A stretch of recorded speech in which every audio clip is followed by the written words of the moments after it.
Oh, we be live. Hello, everybody. Wow, look at Woo! this. Hi, we're with Elliot here. Elliot here is again. It's so much fun when I do these shows with you. When you're coming, Elliot, I do like when you tell me that you can come on the one of the live streams. I'm like, okay, I have to pick something that I know is going to be fun with Elliot, right? So, like, So just I, just I, so everybody knows, Armin just admitted that he actively tries to pick videos that, the, get under my skin. So he's kind of admitting yes. to torturing me. It's like he's kind of saying I psychologically torture Elliot. I'm just throwing that out Right. there, you guys. That's whatever. Yeah. Oh, people. Oh, by the way, somebody in the live stream and other people are saying like the stream. I don't know who this person is, but thank you so much for Some saying that. weirdo. Yeah. Okay. But yeah, other people are confirming that they liked. Like, guys, make sure you like the stream. Do it right now. But let me see if we're already been demonetized. Hold on, because we didn't Tyler, say anything last time. I just had hi to people and we got demonetized. you No, we're broke still good. records. You broke records with Yeah, demonetization. we're It's really we're still.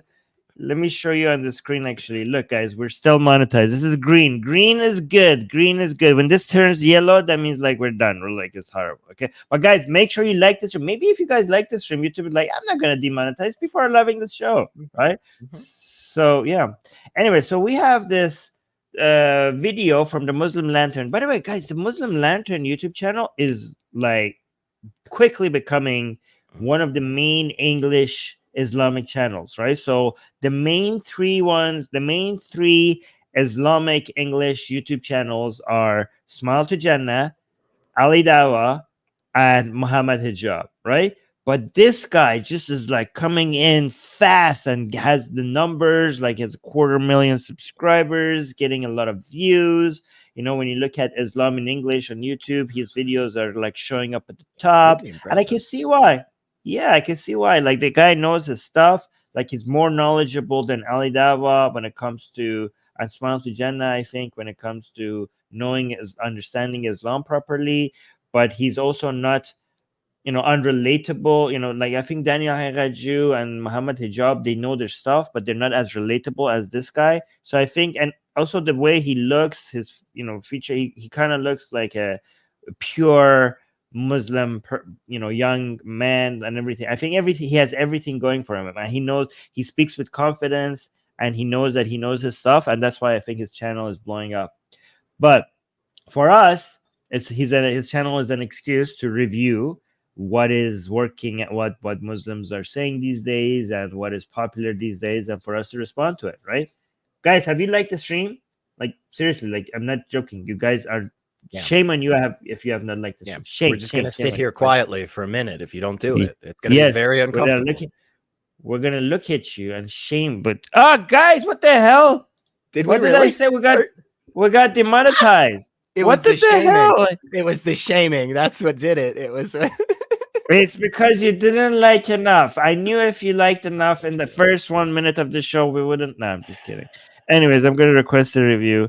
We got demonetized. Like, it why? really Like, you doesn't make like sense. It really doesn't make it, sense. There's nothing that unbelievable. was going on. It's and it's And gone. it's It's gone. And it's it's gone. gone. It's Yeah. gone. It's Yeah. gone. Yeah. Yeah. People of the Republic, say it together, and it's gone. And it's gone.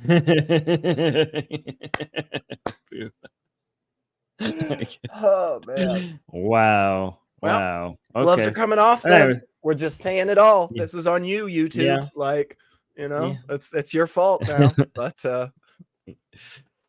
Anyways, okay, yeah, let's just watch this and see what this guy says. So this is a bisexual ex-Muslim woman who is considering converting back to Islam and wants to talk to Muhammad Ali or the Muslim Lantern about, maybe like she's reconsidering. She's like, yeah. oh, So let's see what they have to say. Oh, by the way, me and Elliot, we have our notepads because we took you guys. A lot of you told us that we're pausing a lot, right? A lot of you told us that you don't understand the video that we're reviewing if we pause so much. So we are now going to try to let a little bit of it go, and if you have anything to say, we will take some notes so that we don't interrupt the video as much. See, you guys, we take feedback. We take your feedback. Yes, and it's gone. First note. all right. Let's watch this. Did we talk before? No, we haven't. I tried to talk to you last time, but it was too late and I couldn't get on. Okay, Yeah, no problem. so Go ahead. How can I help okay. you? Okay, so I'm an ex-Muslim and I'm thinking of going back to Islam, but I have some things that are stopping me from going back. And I was thinking of just addressing that with you and see what you have to say about like those things. So the reasons why I like one Yeah, of the few, before yeah, yeah, before we get into that, is like, what's your background? Where are you from? I'm Palestinian Syrian, so Arab. Okay, okay.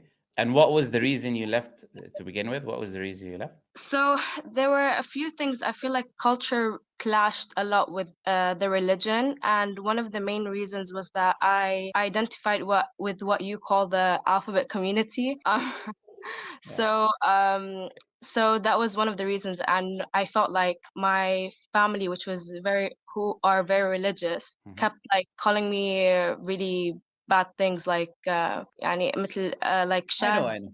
I and can stuff assume. like that. So I can assume. so that were one of the reasons, and I feel like because now I'm thinking of because I've seen a lot of your videos and I'm quite convinced that Islam is the truth, but I just this is like something that I don't know how to deal with, this idea of me being like bisexual and also Hmm, not really welcome within like the religion. hmm. Um so I have like something that kind of convinces me to go back, but I also wanted to see what you like think about like what I should do really to like be able to accept going back. I don't really I don't know. I'm trying to. All right, so if I was a Muslim and I was trying to convince her back to Islam, I would tell her that the reason why she left Islam was not because of any rational Mhm. problems that she had with Islam. Yeah. I would tell her that you just had a bad experience with Muslims, with your family, and the way they treated you. So your problem was with Muslims, not with Islam itself. Mhm. You can't judge Islam based on how Muslims are behaving. Regardless how badly Muslims behave, Islam should be judged based on what Islam teaches, based on the Quran, based on the Sunnah, based on what Islam stands for. So that's why you left Islam. You should actually come and evaluate the truth of the Muslim. So again, Muslims could be bad, but Islam is pure. That's what I would say to try to. I'm pretty sure she's already halfway there, but that's what I would say. By the way, the reason that doesn't work for me is because Islam is actually worse than Muslims. If you actually go read the scripture, right? Muslims are actually mostly decent, good people. It's Right. It's Islam that is the problem. Yeah. But this is what a lot of Muslims say. The Muslims say, "Oh, Muslims are bad. Islam is good." Me as an ex-Muslim myself, I would like actually most Muslims are pretty good. It's Mhm. Islam that is the problem. But Mhm. what do you think about all this? Yeah, there's a couple of things, and I mean, one, I picked up on that as well. I think a lot of, especially in the Christian apologetic space, a lot of Christians would say, "Oh, hey, this isn't like a rational reason that you made this, switch. You really should, let emotion be kind of a secondary thing, and sure, some people will treat you bad, but." And I could even see a handful of people in that vein, the Christian apologist, who would even make the argument that, hey, there isn't a contradiction in you being, LGBTQ and a Christian. I think there's arguments you can make on both sides of that, especially with Islam. I think it's pretty clear to see, like, hey, no, actually, Islam is not cool with homosexuals. So, but one thing that did stick out to me, and it's not the most critical, but I'm always intrigued by this because the religious community often talks about how believing in their specific religion makes you such a super great person, right? And how you're always so kind and caring and loving and supportive and blah blah blah. And yet we hear all these stories of people just being dicks to people. And so Mhm. at just I just think that's an interesting point. Like, if your religion really is supposed to be the model for how all people live their lives for all times, then either it's not working when people are putting it into practice, or it's a model that turns people into dicks and your religion is saying that's the way you should live. So, just interesting thoughts. But yeah, I would like to know what's kind of convincing her to come back. Yes. I wonder if she mentions, because it'd be like that'd be really interesting. Like, oh, I met Allah the other day, I would agree that, Muslims being bad to you is not a good reason for what to think why Islam is bad, right? Because I don't know, atheists could be mean to you, Christians could be mean to you, liberals could be bad to you, communists could be bad to you. Like, just every community has its fair share of people that behave badly. So you judging whether an ideology or a way of thinking is correct or not based on how good the people within it are is like a flawed methodology, right? So I agree that if she left Islam because of that, that's not a good enough reason logically. I mean, I don't know if we could expect everybody to have good reasons for what they choose to believe in. Yeah, but I really hope, like, I don't know, I really wish I could know what made her realize that Islam is actually, like, in her words, that Islam is true. Like, what was the thing that she saw that convinced her, like, oh, obviously this is true, I was wrong. Yeah. But let's see if she says anything about that. Understand the question? Like, is a question about the idea of like the LGBT thing, or is it about something else? What is the question? It's about the LGBT, like how I could be LGBT and Muslim at the same time, and if that could even work. Okay, so this is the thing. For you to be Muslim, certain conditions have to be met. These conditions are that someone needs to believe in what is in the Shahada, which I'm sure you already know. Yeah. To believe that there's nothing worthy of worship except Allah, and to believe that Prophet Muhammad ﷺ is his messenger and servant. Once someone believes that, this is the important thing. And an outcome of that is that he believes in whatever the Quran teaches. Because there's nothing worthy of worship except Allah. If Allah is the one worthy of worship, the Quran is the word of Allah, and to worship him is following his command. And to testify that Prophet Muhammad is a messenger of Allah, it means لا متبوع بحق إلا محمد صلى الله عليه وسلم. It means no one to be followed in truth in religious matters and these things except the Prophet ﷺ. So this is the outcome of it, which means now, once someone fulfills these conditions, he believes in the 6 pillars, he's a Muslim. So he believes in Allah and the angels, the messengers, the day of judgment, like the books on Qadr, destiny.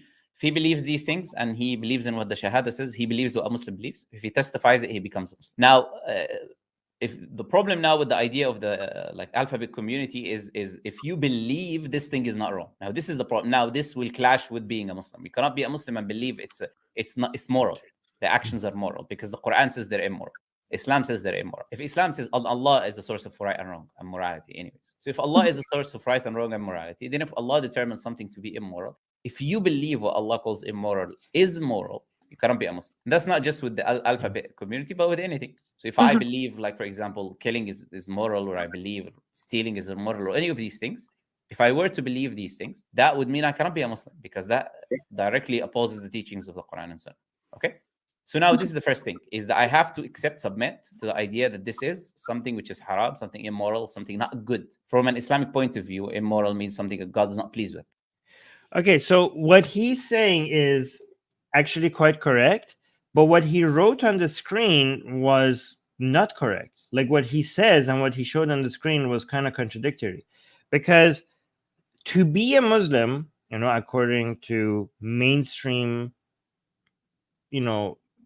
not mainstream, based on what ulama think, based on what the Islamic scholarship mostly agrees on, is, first of all, you have to believe in Allah, you have to believe that Muhammad was his prophet, you have to believe that the Quran was the word of God, you have to believe in the day of judgment and the books that were sent, and I don't know, angels and a couple other things, the 6 pillars of faith, or some people say 7, some people say 6. You have to believe these things.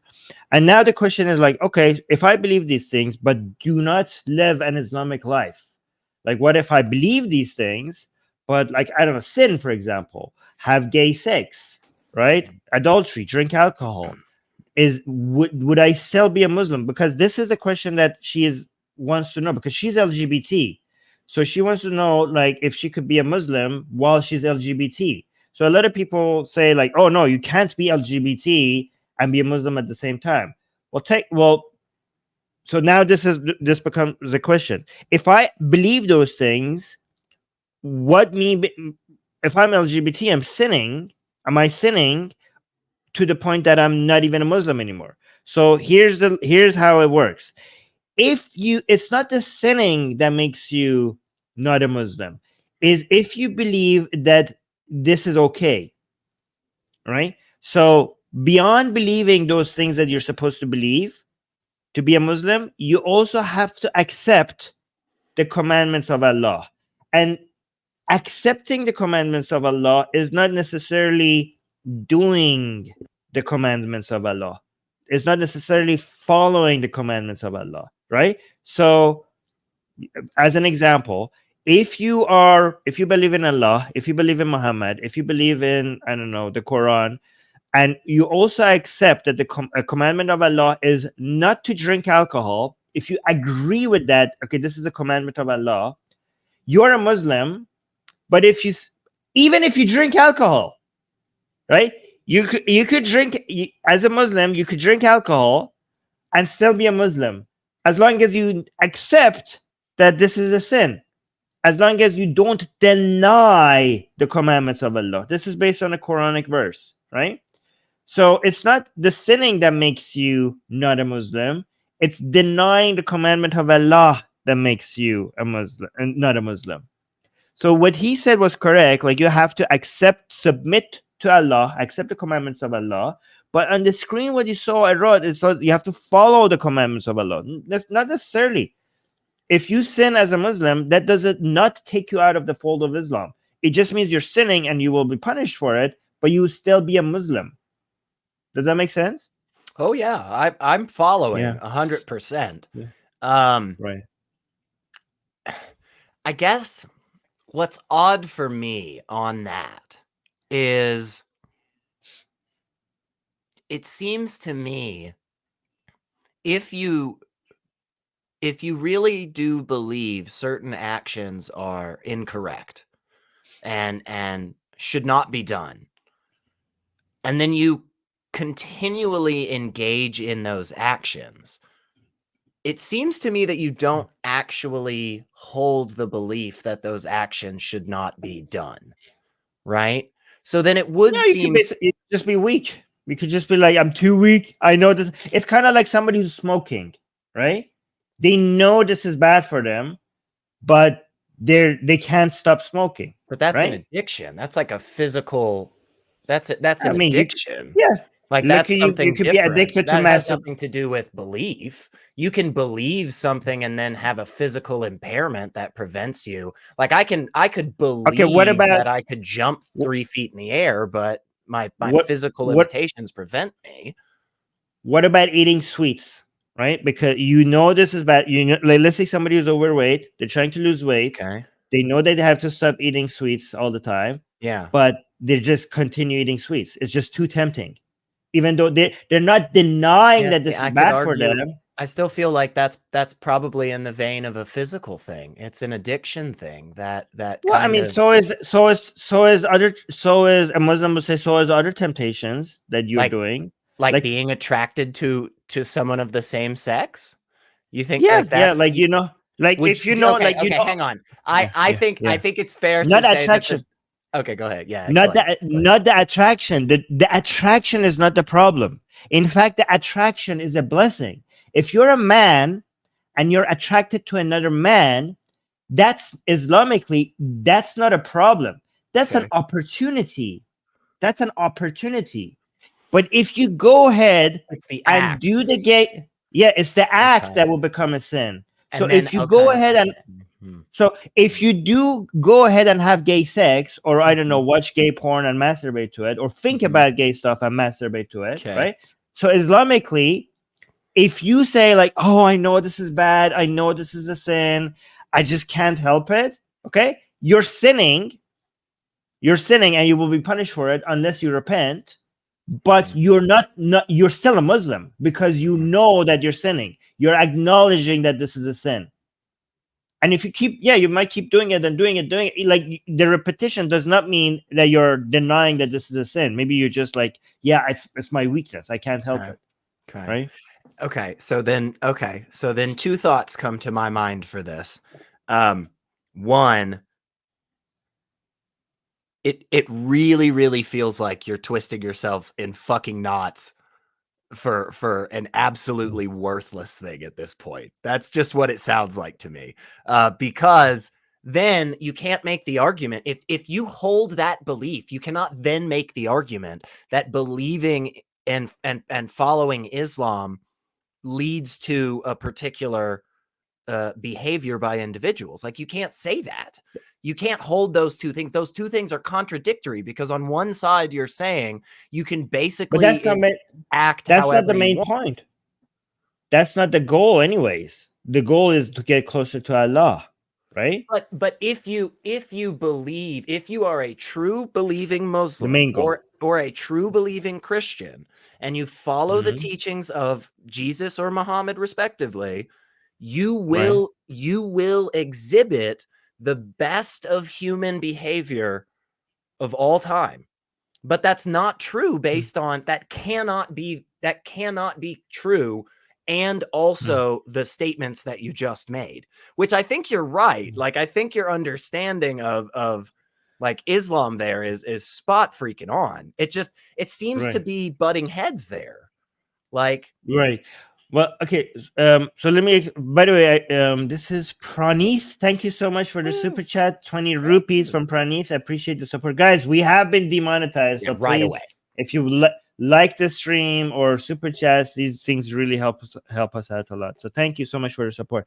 All right, so I'm gonna play a little bit more, but I just want to summarize the 3 categories, right? So let's say, for example, you're gay, right? And you have gay urges, right? So there's 3 levels, right? The person who has gay sex, says that they're Muslim, believes in all the right stuff, but has gay sex and says that this is not a sin. Right. So has gay sex and says like this is okay. God doesn't have no out problem. of Islam. That person has not left Islam. That person is not a Muslim. Right? On board. The second person, all right, believes in all the right stuff, the 6 pillars of faith and everything, like testifies to it, has gay sex and says like this is bad. God doesn't like this. I'm sinning, right? I am sinning. Okay. So this person will get punished for it in the afterlife, will burn for this sin, right? Unless they repent at some point, and has not left the fold of Islam. This person is still a Muslim. The first person will go to hell for eternity. The second person will go to hell only enough to pay for these sins. And then eventually, when they are burned enough, when they're crispy enough, they will go to heaven, right? At some point, because they're Muslim, at some point they will go to heaven, right? They get out of the torture eventually, but they will get out of the torture eventually. This is the second person, right? The third person is also gay, has gay urges, is a Muslim, believes in all the right things, knows that having gay sex is a sin, right? Doesn't have gay sex, even though it has like these feelings constantly come to him or her, and has the desire to have gay sex, but does not give in to the desire, right? That's this person is actually better off than straight people, right? So it's this person's gay desires was a blessing, because the struggle made that this person proved more than me and you that they're close to Allah. So Allah, the desires of gay sex that God gave this person was an opportunity for this person to demonstrate how loyal they are, how much they have submitted to Islam. So God had made you struggle more so you could get closer to him. So this person is not only better than the 2 first people, they're even better than a just average straight person that doesn't have that level of temptation to show how loyal they are to Allah. So this person is amazing. This person is, every time this person is not giving to his gay sexual desires, they are getting more brownie points, and they're going to be even in the better part of heaven than an average person. just real quick, more brownie points. It's just sorry. It's just Yeah. gay sex brownie. And it doesn't matter. Anyway, point is, I just want to say, Okay. like, I follow all of that, and I just have to Right. say, how fucked up is that system, you Right. guys? Like, seriously, really what you're saying is the people who are tortured by Allah repeatedly throughout their life are the ones that are going to get the most reward in heaven. Allah tortures Yes, you yes. because he loves It's you. Cool. it's basically Islamic edging, right? So, right? It's Well, you Allah can't have gay edging sex you. in heaven, can you? Are you allowed to Yes, have gay sex yeah. in heaven? Oh yes. Oh yeah, for sure. What? Oh, of course. What? Oh my God, heaven is filled with gay sex. Are you kidding me? This There's doesn't make specific any age. sense. Of course, you could have gay sex. You have wine in heaven. You have gay sex in heaven. Of course, there's What? specific angels for. Yes, yes, you have gay This makes sex in heaven. okay. This makes less sense to me now. This makes less sense to No. me. Okay. This is This is I don't know how agree. in BDSM you Yeah. basically keep like edging somebody, and Right. if they Oh, are yeah. good, at Very some point you will reward. You will let them release and reward them. This is basically Allah does that to gay people, right? Allah loves doing edging on gay people, and basically you have to hold it until you die, and then God lets you release all your. The That's point so of orgasm weird. will be when you die. That just Yes. doesn't that sound dumb, Armin? Doesn't that just sound dumb? It's like, hey, this is a really bad thing, and you're not allowed to do. Like, imagine if instead of gay sex, it was murder. Imagine if like Allah was like, don't murder anybody your whole life, but once you get to heaven, go for it. Like, it's weird. It's Well, I just, mean, we do have that actually. can Well, you not murder murder, people in because heaven? not murder, but I can tell you what, because nobody can die in the afterlife. That's the only reason why you can't murder You people, get to right? just stab But there people. is an observatory point in heaven where you could watch people in hell getting tortured and Oh, like that's enjoy true. that. That's true, because There you is need something. that. Yeah, There is that. that's because Yeah. apparently in heaven, the place Yeah. of perfect peace and happiness, you will want to see people being tortured. So, all right, Yeah. cool. No, Yeah. I'm following along. I feel like it's dumb. I feel like it's dumb. So, Right. Yeah. Right. I mean, there are certain boy angels in heaven for gay people, right? And they have like pearly I thought they just brought eyes. And snacks. I thought they were just attendants. no. They're No, also. why? I mean, God keeps telling you how pretty they are. So That's a good point. I mean, look that's a at what good they're point, yeah. wearing. Yeah. We would have been All right, demonetized at this point for sure. So. Yes. So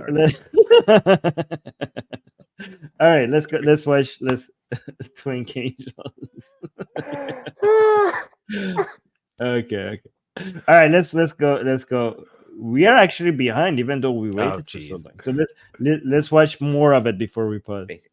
Mhm. This is the first thing that you would have to believe. The second thing then after that is once you submitted to the fact that this is something which is immoral, now the feeling that you have, is a separate issue. There is no one who's held accountable for his feelings. So if I feel like towards which will never happen, but if someone were to feel towards the same gender or something like that, I have feelings towards the same gender, then Allah doesn't hold you accountable for that. That's not like something that you will get sins for and punished for the feeling. If it is out of your control, we're talking. So if like just like happens, you feel something, you see something, this and that, and you have a feeling, it's out of your control, you're not accountable for it. In fact, you not acting upon it is something you will be rewarded for.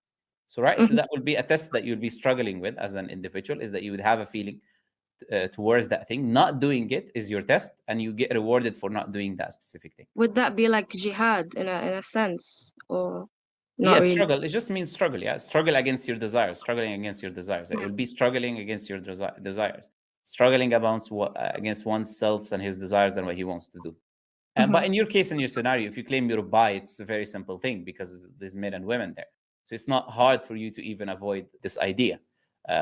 So it should be much easier for you as an individual to avoid one, because you have two options. Yeah. Yeah, unlike the people who say no, it's just one thing that I desire, which is the thing which is considered immoral Islamically. So in your situation, basically, it's much easier. And yeah, so okay, you would have to leave that and not do that specific thing, and then of course get married like everyone else gets married, and have children like everyone else has children.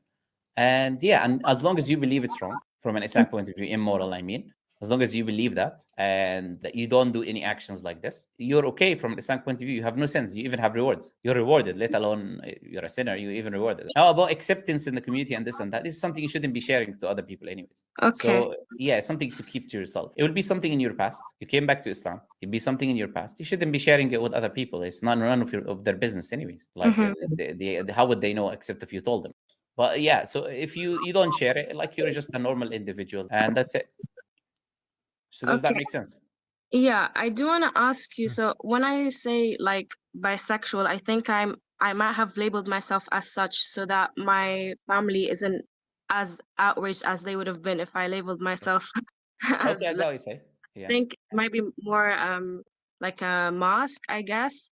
So you mentioned something about marriage. So do I like if I don't desire to get married because of what I just said, is that haram as well, or do I have to get married in a sense? Well, if you getting married will result in you not giving the rights to your husband, that becomes a problem within itself. Then you shouldn't be getting married. So if you're gonna get married and then you're gonna cause a problem for your spouse, because marriage is a unity, it's not just one individual. So if you're gonna cause problems to the spouse in that aspect, then no, you shouldn't get married, and you should work on that specific thing to become in the way that Allah Azza wa Jalla is pleased with. So this is what you will do. So in the meantime, while you're trying to work on it, yes, you can stay not married. Like this is not sin. There's no issues in doing that. If it's not because you said something different, I was like responding to the bi part. But if it's something different, then yeah, not being married and waiting, it is fine. But I said that to one person I was talking to before. I said to them, I don't believe lesbians like are a real thing. You know, this is just my. All right. So before we move forward, so she's not bi; she's a lesbian. Yeah, it that's seems what it like sounds it. like. Yeah. So she just That's said what it bi, seems so she could be more accepted to have some hope that there are some other options for her. Right. So she's saying like she doesn't want to because she's a lesbian, she doesn't want to get married because she doesn't want to have sex with men, and he's telling her, oh, that's not an option. Right. You know, you have to have sex, like it's hers right. Like he describes not having sex with your husband as causing problems for your husband, right? So this is a duty. Like this is in Islam, when you get married to your husband, it is your responsibility. It is it's you're obligated to have sex with him whenever he wants it. There's even hadith by Muhammad, Sahih hadith by Muhammad saying that if your husband wants sex with you and you don't say no to him, there will be angels that will be cursing you until morning.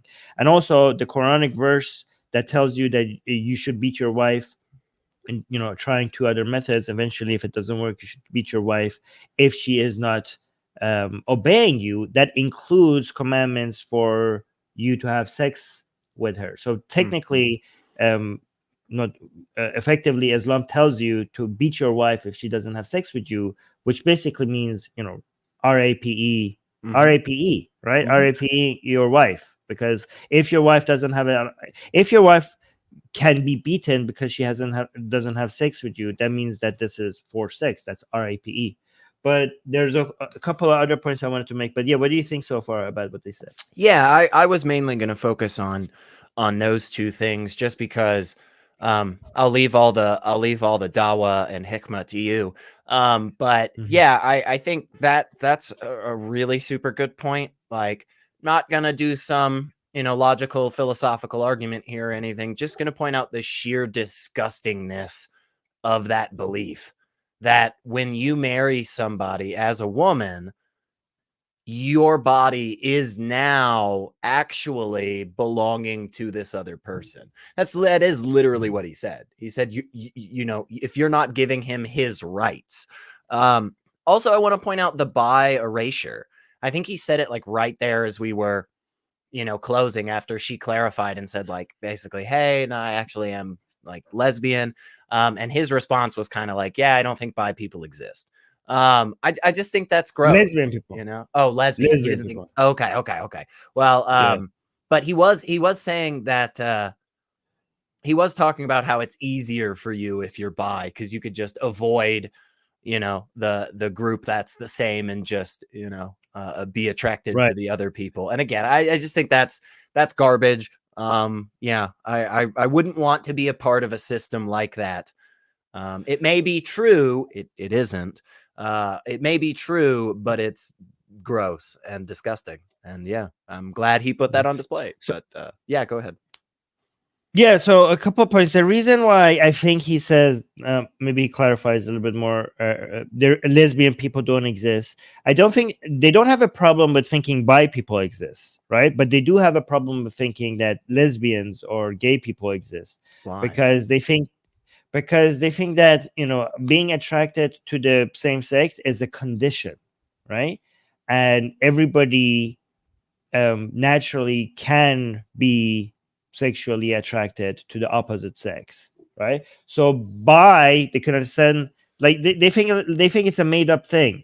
They think this is a modern liberal lie that when they tell people that homosexuality, yeah, it's a lie. Like, it's your natural state of being is to be attracted to the opposite sex, but some people at some point might have some mental issues and stuff. Again, YouTube, not my words. I'm just saying, like, I'm be attracted to the same sex, which is a temporary condition or something that they could resolve, but there is no such thing as not being able to be attracted to the opposite sex. Like, that can be cured.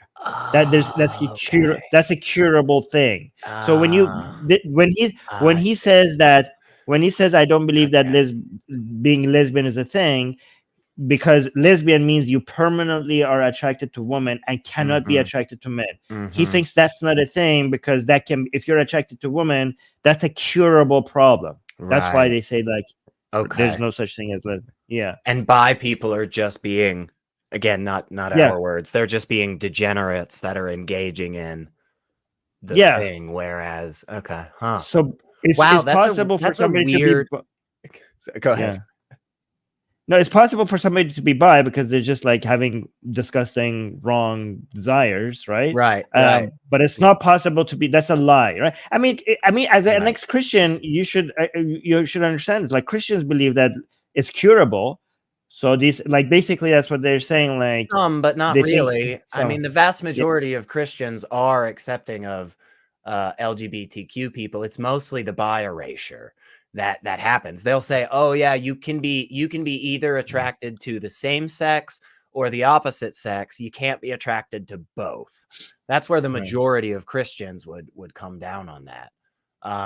Right. That's really fucking weird. Yeah. See the weird loops you guys have to do to follow these religions? Like, just stop doing it. Just stop making these dumb excuses. I'm sorry. We got shekel. Right. Oh. Yeah, we got shekels from Gene. Thank you so much, Gene, saying, on the topic of the stream, Israel courts just extended refugee status to LGBTQ Palestinians and Muslims. Well, thank you, Israel. Well, that's very good. Very nice. That's amazing. Thank you for Israel. Thank you to Israel. Protecting Palestinians, LGBTQ community, and also other Muslims. Yeah, and also thank you for the Zionist support. We always appreciate that. One thing the girl mentioned, and he didn't touch upon much. I don't know why he didn't touch upon much, but the girl was talking about Jihad al-Nafs, and she didn't mention it by name, but that's what it's called. So we do have. So she was wondering. She, like a lot of Muslims, modern Muslims especially, talk about how jihad is not just war. Jihad, the main form of jihad, is the struggle within against sinning, and he didn't lean into that. And I'm gonna guess why, because jihad means war mostly. Like, jihad is war, right? No. Because the hadith. So jihad, like, if you want to translate it word by word, it means struggle. And some Muslims have found a hadith where Muhammad, I think, says that the jihad that is war is the smaller jihad, and the jihad that is the inner struggle against the temptations, that is the bigger jihad. And a lot of modern Muslims are like, look, Islam talks about jihad so much, but you think Islam is so war loving, but actually Muhammad himself says that the main jihad is the struggle. There's the jihad within. There's the struggle against one's temptation. So Islam is actually peaceful. So I think why, maybe I'm guessing, why Muslim Lantern didn't give into that, because I think he knows that is BS. Like Quranically, the word jihad is used all the time about war, right? It's kind of like saying like, hey, Adolf Hitler, his book, The Struggle, struggling is not bad. Like, Mein Kampf means the struggle. Struggle is not a bad. Like, why do you guys have a problem with struggle? We're all struggle. Well, we know what he's referring to, right? And we know the book, the Quran, when it's talking about struggle, is talking about jihad, which is talking about war, right? But the reason, and the hadith that she's mentioning, I don't think it's a Sahih hadith. Correct me if I'm wrong, people in the live chat. I don't think it's a not a Sahih hadith. It's not a very strong hadith. So if you want to, and the Quran trumps any hadith anyways. So based on the Quran, when you mention jihad, you are talking about war. So she was saying like, so I'm doing jihad. I might like she wants to be proud of herself. I think she was like, okay, because I have homosexual desires, like, am I like as good as a jihadi, like a jihad? Because people who are doing jihad, they're doing the best of these. They're doing the greatest things. So it's kind of, I think she's going through a crisis of identity and stuff, and she wants to feel happy with herself as a Muslim. Like, okay, so I want to have lesbian sex. I have lesbian desires. Like, I'm doing jihad right now. I'm doing jihad al-nafs Islamically. So this is good. And he didn't say yes. He said he used the English term instead of the jihad. He insisted on not saying jihad. He's like, yes, he said it's a struggle. You're doing the struggle. Because he didn't want to use the word jihad, because he knows Islamically jihad actually does refer to war. That's my guess. That's my guess. That's a very interesting take. Yeah. All right. Guys, this is the deep level analysis that you don't get. This level of analysis, you don't get this on other channels, guys. This is why you should like the stream. By the way, Roy became a member. Thank you so much, Roy. Appreciate that. We're growing the army, became a Satan's minion, right? It's also just really nice that we don't have to hide our Israeli masters anymore, Armin. For years we couldn't talk about it, and we used to deny that we were Zionist puppets. Now we're like, it's become, the world has become so evil, and us evil people have become so emboldened, and like it has been normalized to be this evil. So we could just announce to people that yes, we are Zionist puppets, and we're proud of it. We're proud of it, right? I just stay mad is the way I feel about it. So and Roy, it's gone. It was like first 30 seconds. Yeah, like literally. So we said hey, made a joke, and gone. So he was asking. I can't find it. He was asking in the live chat, did we lose our monetization? Yes, we did. It's gone. It's gone. All right, so let's continue. But I don't think they are a real thing. And there's always reasons for why it happens. And there's always ways to talk about these things with the right people who are Muslims. So I'm not talking about non-Muslim people, talking about with Muslims who understand these issues, who can work them through and lead an individual into a more Islamically natural way of being or existing, the way that Allah created us, basically. Okay, and I just have a few more questions, if that's okay. Okay, go ahead. So if I come back to Islam, would it be okay to label myself as Muslim and bisexual, even though I wouldn't be acting on my desires as a... Oh, I'm gonna guess. I haven't watched this part. I'm gonna guess no, because bisexuality, you're turning it into an identity. You shouldn't turn sins into identities. Okay. Ooh, wow. This is my guess. He's going to say that. I mean, this is what Daniel Hayraju would say. I don't know if this is what this guy would say. You shouldn't turn your act of sinning into an identity. But let's see. As a bisexual person, but I would just like rather keep the label just to feel fulfilled, I guess. Or is that haram? No, I don't get the label. Who, like, are you gonna have an ID almost like says, Muslim this? What do you mean label, right? Like these things, like this is a problem I think with the Western society today. People talk about these things which are supposed to be private things openly as if they're normal day-to-day talk. This is like a person's like sexual desires or what. These are private matters. So it's not like you're going to be going around. When you say label, that's something which is public that people come across, you know, like your name or something. Yeah. Yeah. So people are not going to say, what's your name? What's your sexual orientation? You know, that's last time I checked. That's not how people do it, you know. So unless they ask for it, you're not going to say it. That's the first part. So the second part is you shouldn't be labeling yourself with something that's considered a sin. Like, okay, Assalamu alaikum, my name is Muhammad the murderer. You know, I'm not going to be labeling myself with something that's considered Islamically a sin, is it? Yeah. It's not the right thing to do, you know.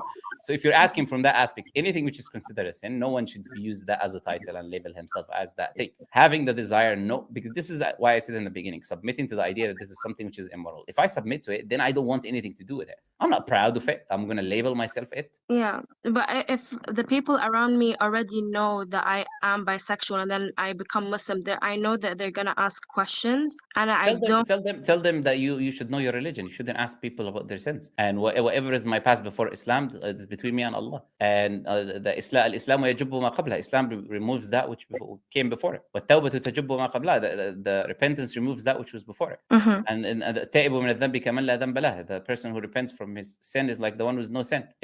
So this idea, if they understand the religion, they shouldn't be going around asking you questions anyways. And by the way, you spoke about how they behaved, which was incorrect anyways, not the right way to behave Islamically. So you tell them to come to me and have a talk with them, no problem. But this is not the way. Yeah, this is not the way to do. Huh? You want to talk to my mom about this? Yeah, anyone, it doesn't matter. Like, talk to your family, no problem. But the thing is, yeah, this has to be understood. Once someone accepts Islam, we don't talk about their past. Their past is their past. Mhm. Like the Sahaba were all people who accepted Islam, and their past was like, everyone knows how the past was in the days of Jahiliyyah. No one was going around, oh, but you were doing this before Islam, because that was before Islam. That's literally why the term Jahiliyyah, the ignorance day, the pre-Islamic days, that's why that term is used, because this is the past. Person's become Muslim now, as long as he sincerely became Muslim and he's practicing Islam, whatever he done in his past is irrelevant. And these things that are private should remain between you and Allah. It should remain between you and Allah anyways. Okay. And So two things. First of all, so he gave 2 points, right? So not labeling yourself with your sinful desires. That was one thing I called that, but I didn't saw the other part. Yes, he's right. You shouldn't. Islamically, it's not. This is the problem they say with the liberal world. Things that are supposed to be very, very private, like your sexual life, these are supposed to be private. But the liberal world has normalized just bringing out and talking about very private affairs publicly, and has broken that taboo. And this is Islamically, they say this is a taboo that hasn't been broken. So, for example, if you go around and say like, hey, I don't know, my name is Sarah, or I don't know how to pronounce her name, and I'm a bisexual, it's kind of like, even if it wasn't sinful, even if it was a sin, but it was sexual. For example, you could be a heterosexual that really likes your wife's bum. You think she has an amazing butt, and you're very attracted to her butt. Islamically, that is allowed. That's okay for you to be attracted to her butt. But you shouldn't go around and tell people that, oh yeah, I really like butts. I really, really, really, really like butts, right? Islamically, like, okay, that's allowed, but that is private. You shouldn't say it publicly. So if you go tell people that you're a bisexual, it's kind of basically the same thing as going out and telling people that you're into butts, for example, and you shouldn't do that. So he brought 2 points, and he's correct. There are 2 points why you shouldn't, Islamically, why you shouldn't go tell people that you're bisexual. Yeah.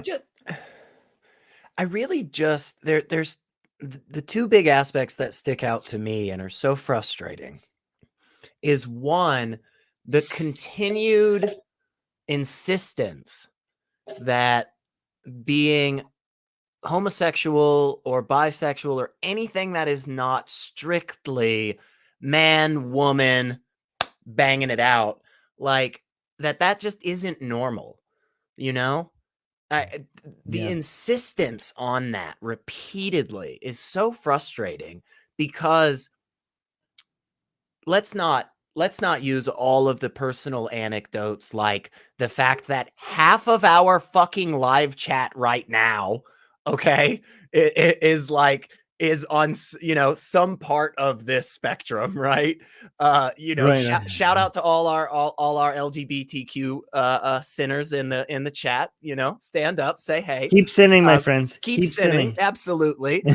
And like, so the insistence that it's not normal, it's like there's so many anecdotes that demonstrate otherwise. But here's the best part: we have hardcore scientific data, peer-reviewed studies that have cut the freaking muster every time, that totally definitively show us, like, all mammalian species exhibit homosexual behavior. Like sheep do it, like dogs do it, like mice do it. Elliot, this shows how atheists are. Look at the depravity of atheists. They look at the animal. No, yeah. Look at atheists. They look at the animal.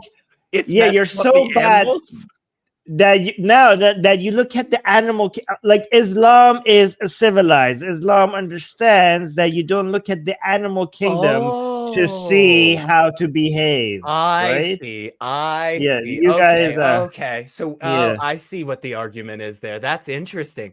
No. See, right. I'm not. Yeah. I mean, well, we do have doggy style, so I mean, they're like, if I was a Muslim, I would be like, secularity. Do you know that dolphins do RAPE? Mm-hmm. Are you saying because dolphins do it, then we should do it as well? Is that what you're saying?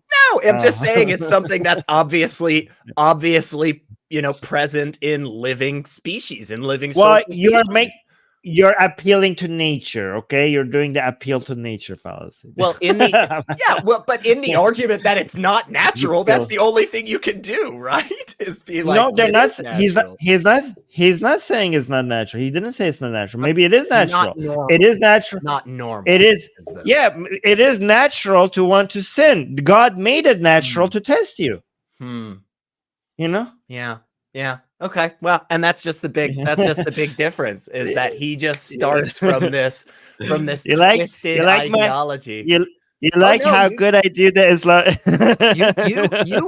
You really are the Grand Mufti. I think all of these other posers are really just keeping your seat warm for when you take over with the caliphate. But it's just and the other quick point is just I hate this insistence that we have to keep these things that, again, aren't completely normal. Like, we have to keep them private. Like, don't just walk up to people and just tell them your dirty sex stories if they don't want to hear it. But, like, what's wrong with Armin and I having a legitimate conversation between the two of us where we say things like, oh yeah, this is something that's a real turn on for me. I really like when a woman does this or wears this or what. Like, why is that a bad thing? I just think it's weird that we try to shun and prevent people from engaging with each other in completely normal things. Like, not everybody likes sex, of course, but like a shit ton of us do, and it's okay that we talk about that. Do you know why it's easy for me to make Islamic points and actually, make it seem like it's good points? Because you can twist it to get to anything? No. Because they are good points if you accept that there is a God and that Islam is true. Fair. Yeah. Right? If you just... From the beginning, if you critical thinking. Yeah. No, it is critical. Like, if you accept, here's the thing. A lot of people try to destroy Islam by going out and cutting the branches, right? The problem is that if you have accepted the main premise, then these are the correct conclusions. Yeah. Right? So if you want to go after Islam, you have to go at the root. Because if you think like, okay, I don't have these people are making logical sense, it's because they are making logical sense once you accept the main premise. And that is why I'm going to segue to a plug. That's why I went for the freaking root.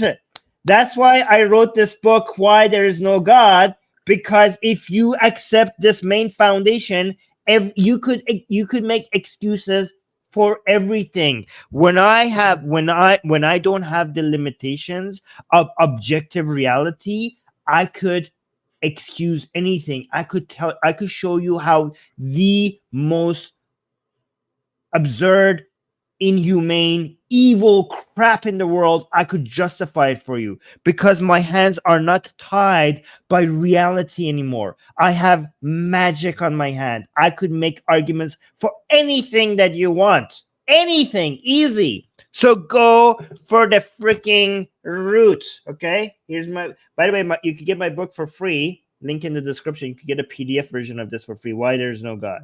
All right, there you go. Very good point there. Yeah. I agree. It all starts from right. Yeah, it all starts from a terrible spot. Yeah, but also I wanted to make another point about, the part that he says once you convert to Islam, everything is, all your past sins are forgiven. It doesn't matter what you do. Yeah, that was an interesting. That is he constantly mentions that, and for a good reason. That's such an appealing, tempting marketing of Islam, right? A lot of people are not happy with themselves. A lot of people are having a crisis of identity. A lot of people are not proud of the things that they've done. When Islam comes and tells you, if you get convert to Islam, everything is forgotten. That was a different person. You are a new person. It doesn't matter who you were, what you did. Everything starts now. Okay? That reset is such an appealing marketing tactic to convert to Islam. It's so appealing, especially today, to people. So when they're leaning on that, because a lot of people like that message, and that's why a lot of people convert to Islam, by the way. It's weird that Allah has like that loophole built into the system. It just seems weird. It's just a weird loophole. It feels like you could basically do whatever you want your entire life, and then right before you die. I mean, every effective cult has that. Every effective cult tells you that once you're in, now you're a completely new person, and everything you were before, we could forgive that, we could forget about that, right? That's why a lot of people who are doing drugs, all of a sudden, when they want to leave drugs, all of a sudden religion, Christianity or Islam becomes very appealing, because they're not proud of who they were, and they're shopping for a new identity. And Islam and Christianity come like, hey, if you accept Jesus or if you accept Allah, you're going to become a new you. Everything before this is not going to matter. So that makes is a very major selling point. I just thought of something, Armin. Okay, here's what we should start doing is, we tell all the people watching, all of you wonderful folks out there right now, we know that you've done bad things in your past, okay? We know you have. We all have. The good news is that when you subscribe to Atheist Republic, when you become a member of our channel, all of those past deeds are forgiven. You are a brand new person, okay? You are forgiven for all of those terrible things you did in the past. We won't even bring them up. Join the Atheist Republic Army and get a new life. That's how we do this from now on, Armin. That's how it's done. That's how it's done. That's how it's done. Yes, exactly. All right, let's finish this. One last question, because you were talking about past sins. So like I said before, I'm an ex-Muslim, so it's not that I didn't know and then I came to know. So because I left Islam, would the sins I've done during the period that I left Islam be accounted as sins, or would they be like removed? Like, for example, I used to drink alcohol. I understand. You don't need to say what you used to do. It's okay. Yes. So after you accept Islam, as I already mentioned, the Islam destroys or removes that which was before it, and repentance removes that which was before. It's not just unique to accepting Islam, but it is the same with repentance. Even if you were to remain Muslim and did these actions and sincerely repented and came back to Allah, then it is a part of the past that is forgiven because you repented to Allah. But from what I know, like if you drink alcohol, for example, then you won't be able to drink the wines in Jannah. So how would that really... Well, that's Jannah means heaven. So they say, like, if you drink alcohol in this life, then God will prohibit you to drink wine in heaven. Drink alcohol, for example, then you won't be able to drink the wines in Jannah. So how would that really... Well, that's not for me to say then. That's not for me to say. That's something that Allah Azza wa Jal can choose. Like if he saw someone repenting, and you cannot expect to be treated as someone who didn't drink, right? Or you chose to drink with your free will and choice. No one forced you to do that. You chose to leave Islam, you choose to disobey. So also you should think about the fair treatment of someone who held himself from doing that, while someone who chose to do it. But either way, I cannot say that this will not happen, that you're not going to drink from the necessarily you're not going to do it. This I'll leave that to Allah Azza wa Jal as well. But either way, like whether if I enter Jannah and I drink alcohol, I drink alcohol, I want to enter Jannah. That's what matters, you know. Or there's only one other option, you know. So if it's just to do with drinking alcohol, I'll repent straight away. Like this is like the pleasures in Jannah are not just one thing, you know, as small as this. Okay. So is there like a certain like thing I have to do to be able to go back to Islam, or is it Do the shahada. Is she gonna do a shahada on air? just I start just praying and doing everything like before? Well, you'll say the shahada as someone who is sincerely coming back to Islam. You'll do the shahada, believing in what it means, and then you will start practicing Islam in your life. Prayer is the most important thing that you will start with. And then everything else to do with Islam, like just like you are a Muslim. So how someone enters Islam is saying the shahada, and when he leaves it, the way he comes back is saying the shahada, and with the intention of repenting and coming back. That's how people come back to Allah Azza wa Jal. Yeah. Okay, thank you so much. Yeah, no problem. And you know already how to say the shahada. You don't have to do it now. You don't have to do it a specific time. You already speak Arabic. You've done it before. You said it before. So if you say it sincerely in a way of repenting, that's it. That should be enough. Okay, thank you so much. Okay, no problem. Anything else? No, that's all. Thank you. Okay, no problem. I thought they're gonna say the shahada on air. I think it's better that he didn't, though. I really, out of all of the people you have showed me and that you have now filled up my YouTube feed with, unfortunately, because you keep sending me these videos to watch. But out of all these people, this guy is the one I understand his popularity more than anybody else. I really do understand why he connects with people on a handful of different levels. I really do. I still have, lots of disagreements with him and so forth. Okay, so real quick. Why is all the stuff that's forbidden on earth just like super accessible in heaven? That seems really strange to me. Like that's not a concept that I'm familiar with, because in Christianity, you don't have that. Like when you go up to heaven, like you don't have any of the cool stuff. Because the point of making them a sin was to see if you follow to get closer to God. That literally is just it's literally just the worst kind of test ever. Where Allah is just saying, why would they be a sin anymore when you're now with God? Why would they be a sin anymore? Because there's something inherent to the act itself that is bad, that is against God. There's not necessarily. If they're harmful, you can't harm a body in heaven. Well, it's so not about the physical harm; it's about the spiritual harm. The spiritual harm, you're already with God. Where's the spiritual harm? Because it was a spiritual harm because it was a test and you were failing it, right? That's how it was a spiritual harm. Now that it's not a test anymore, how is it spiritual harm? Like here's like this. Like let me give you an analogy, right? Let's say that you are told that stop playing video games. You have an exam in 2 days, you need to study.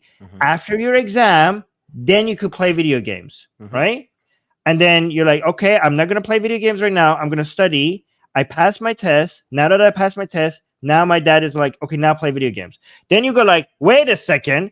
If playing video games was bad before, how come it's now okay? Well, you're there like, what are you talking about? It's obvious why it was bad before. You had a test. You had to study for your test. That's why it was bad before. Now that you passed your test, now you have more free time to play video games. That's why it's okay now. But go on. So the rebuttal to that from the Christian would be that God's essence is so purely goodness that he cannot stand any of these things within his presence. And there is something fundamental to certain actions and behaviors that is just they will never be okay. They are fundamentally on the opposite side of the spectrum that God cannot be around. And so doing those actions in God's presence would be violating God's sovereignty and his all goodness. No, that's not how we are. No, that's not how you should look at it. To look at it, God could change. There's nothing inherent about these things. God just could decide that God can do anything, But that's just the including difference making between something Islam and Christianity. and Is Christian. that Islam Okay. is more of a God, divine command theory, whereas yes, Christianity is not. Islam yeah. really is coming from the God could just. perspective of it's wrong because God just said it was. Wine, for example, was not haram before Muhammad. Like Islam, Islam is a religion that existed since Prophet Adam, or actually existed forever, basically, right? Other prophets were also prophets of Allah, right? And during Jesus's time, Allah did not make wine haram. So Right. if you were at Jesus's time, Allah allowed you to drink alcohol, no problem. So Right. you see, there's nothing inherent. It's just God can do anything, including Yeah. making things haram whenever he wants it. I mean, I'm following it. I just think it really puts Yeah. Islam on a bad footing. I think it just really says that it is all divine command theory, which is atrociously problematic, and it just fails from the very beginning. It's just the worst belief system to hold when it comes to trying to indicate a deity is the grounding of morality. That's all. It just really is that bad. Like, I guess. I just want to confirm something that you said, which is about this guy, right? I genuinely believe that the people who like Ali Dawah, Muhammad Hijab, and Smiles with Jannah, they were already Muslim, and I don't think there are many people who converted to Islam because of those guys, right? Sure. And I would bet many people have left Islam because of those guys. Yeah. Like I would bet that Ali Dawah has convinced more people out of Islam than to Islam, and his popularity is not with people who are finding Islam interesting, but it's with people who are already Muslim. Like, it's not bringing anybody new. This guy, I think this guy is somebody that is capable of attracting people to Islam. Unlike those three other people, I could see this person's appeal, and this guy is genuinely convincing people to give Islam a chance, right? And that's why we need to pay more attention to that channel. I agree.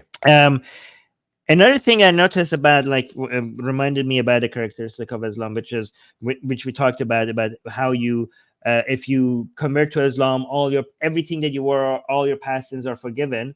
The one reason why I think that is very harmful, it's really good for Islam, but besides the point that the things that Islam considers harmful are not necessarily harmful, and the things that Islam considers good are not necessarily good. But even if it got those things accurate, removing guilt by just quickly saying some magic words is it's a very dangerous thing for society, right? Guilt is a useful tool that came to us by evolution, and it's a self-correcting mechanism. When we do things that are actually wrong, not Islamically wrong, it's good that we feel guilty.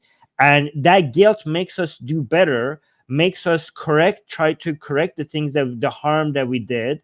And Christianity and Islam, by saying certain magic words, the guilt going away, that is harmful, because guilt, you need to have that guilt. Guilt makes you start behaving better. Guilt makes you try to go and undo some of the harm that you have done. And last point is that I noticed, I don't know what she didn't mention why she finds Islam compelling, but to me, it seems like this is more about where a crisis of identity and where can she feel important and accepted, rather than actually genuinely looking at whether the claims of Islam are true or not. And for a lot of people, including many atheists, when they go and look at what to believe and what not to believe, they're not necessarily looking at what is true and if we have evidence for the claims. It's a shopping of identity. For a lot of people, their beliefs and their views is a shopping of identity and a shopping for a community. And sometimes, like now that atheists are more out there, that's true also for atheists. A lot of people become atheists because they're liking that atheist community, or they're liking that atheist identity. So we have to, if we want to, go around and promoting good ideas, we have to understand also that for, I would say, the vast majority of the people, they choose their beliefs because their beliefs is not necessarily a reflection of what they think objective reality is like. Their belief is two things. It's a membership card to a community, and it's their identity card.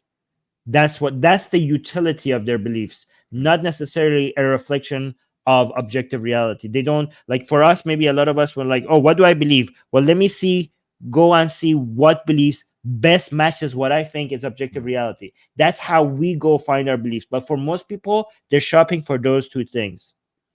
But anyways, I think that is an extremely good point, and a good reason for all of you out there to finally step into your new lives as the new people that you will become once you join the Atheist Republic Army. So like the freaking video, subscribe, hit the bell, join us on Discord, follow us on Twitter, all the stuff, because just by hitting subscribe, guys, all your past sins, everything will be forgiven, all gone, poof, out the window. Just by hitting, you don't even have to say anything. Islam makes you say the Shahadat.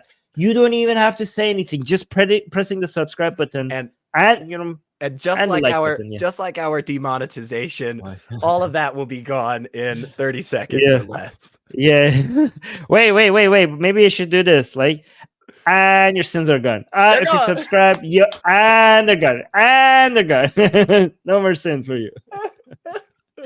That's right. See, this is what happens when you come to us. Not only do you get only the best knowledge and wisdom on all things silly and religious, but also you get to finally be a good person, because all those past deeds gone. You don't have to worry about it anymore. So you're welcome.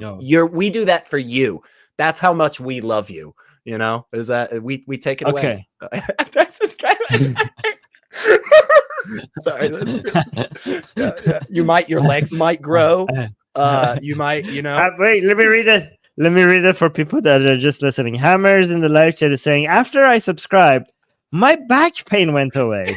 I did not know that. If you're worried about a new job coming up, or maybe you're not sure if this person you're attracted to likes you back, why not try putting a comment under this video asking for the great algorithm gods to grant you that new job? It could happen. It could, just like prayer, it could technically work. So try it. Just try it. Just try it. You don't know what happens. What are you missing out on if you don't? I mean, come on, try it. We're doing Pascal's wager for Atheist Republic. All right, guys, thank you for being here. And again, don't forget to like and subscribe and hit the bell notification and leave a comment and all of that. All right, see you on the next stream. Bye. Mwah.